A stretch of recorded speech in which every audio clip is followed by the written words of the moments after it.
Here's a tutorial on second inversion study.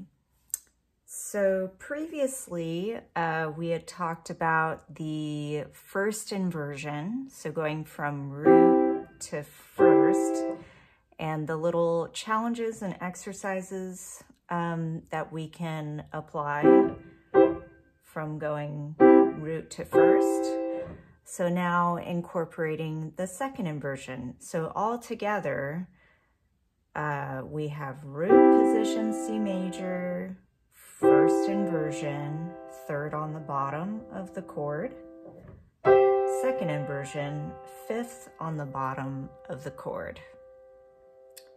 So that's how we break down C major in 3 different ways. So for this particular exercise, we have root, first, second, root, second, root, 2, 3, and then it goes to A minor.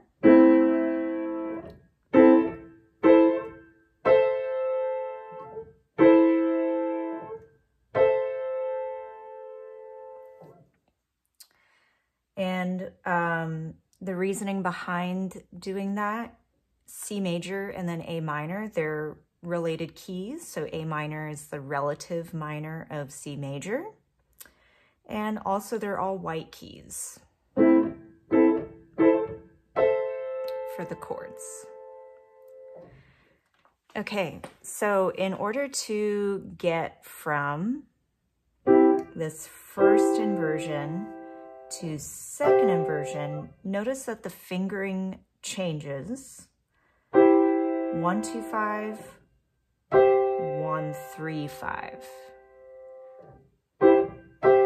And that's because if we decide to do 2, it's too much of a gap. So 1, 3, 5, it kind of sits nicely in the hand. So that 1, 3 helps as opposed to 1, 2 or 1, 4 feels a little scrunched, and then this is more of a gap. So 1, 3, 5 is kind of the sweet spot and our standard fingering for second inversion. So the first thing we can try is just being able to go first inversion, and then here's that fourth at the bottom 2 notes of second inversion. Practicing the jump up a skip with the thumb and really planting that 3 firmly.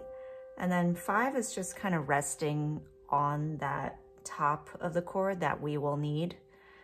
And then eventually hitting all 3. You can also apply this practice to A minor.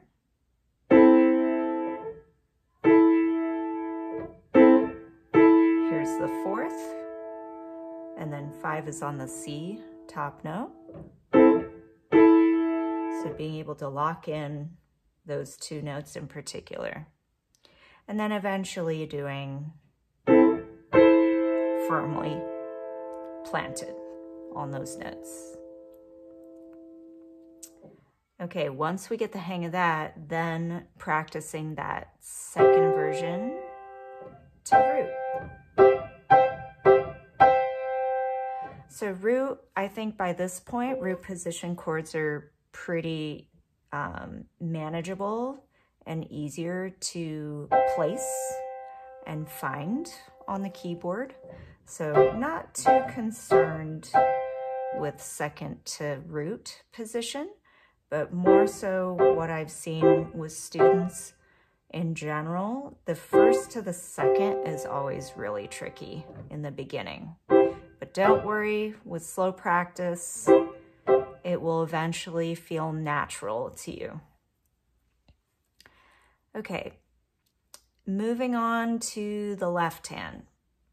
So if we look at our bottom portion of the page, root, first, second, root, second, root, and then A minor,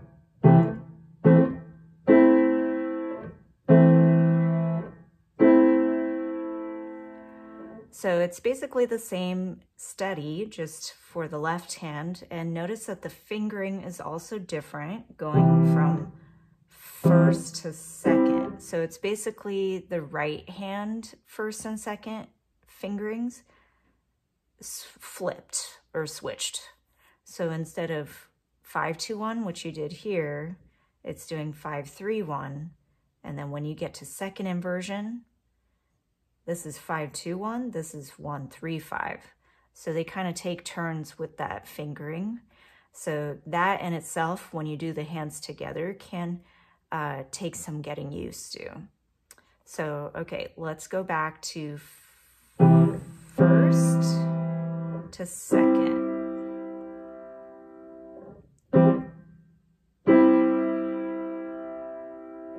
So really what I want to have us practice is firmly planting that, the third on top of the chord. And notice that pinky is going to rest on the key that we need anyway. So really locking in the third on top. Here's root. Here's that third again, going down. Same thing for A minor. So here's first inversion, locking in the third on top. Root, locking in the third.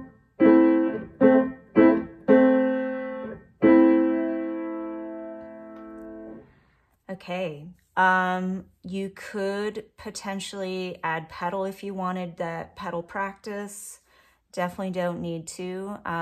So if you're doing it without, 1, 2, 1, 2, 1. Just make sure that you're holding for the full value, of course. Same thing with the left hand. And then at the bottom, it's showing an additional exercise you can try using F major and D minor. So notice those also only have white keys. So F major and D minor are related to each other because F major has B flat, D natural minor also has B flat. So they share the same key signature. But nice to know that all of these will still be white keys that you're dealing with. So just really practicing how those inversions feel between left hand versus right hand. And then once you feel like you're confident enough to try both hands, we would be doing second inversion, 2, 3, jump to A minor.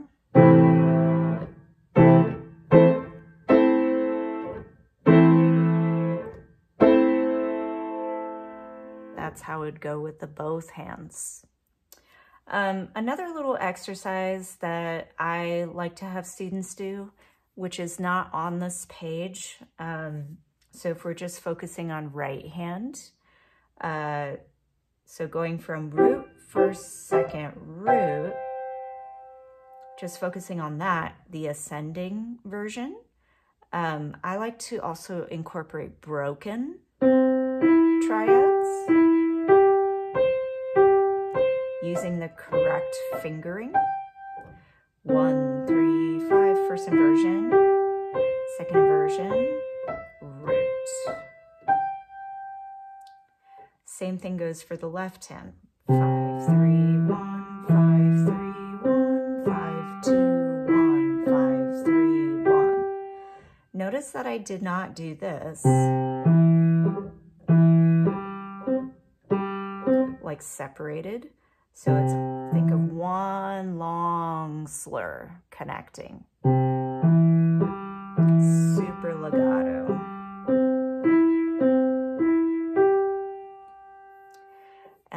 trying the descending. 1, 2, 5, 1, 3, 5, 1, 3, 5. And you could do the same thing with right hand. 5, 3, 2, 5, 3, or sorry, 5, 3, 1, 5, 3, 1, 5, 2, 1, 5, 3, 1. Same thing for A minor, and then trying both hands. Definitely go slow.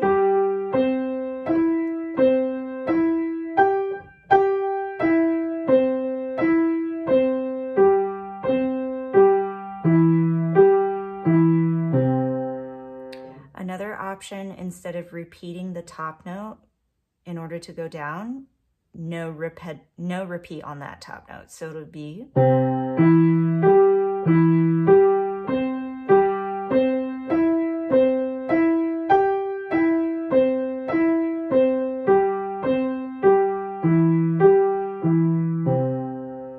without the repeated note on top.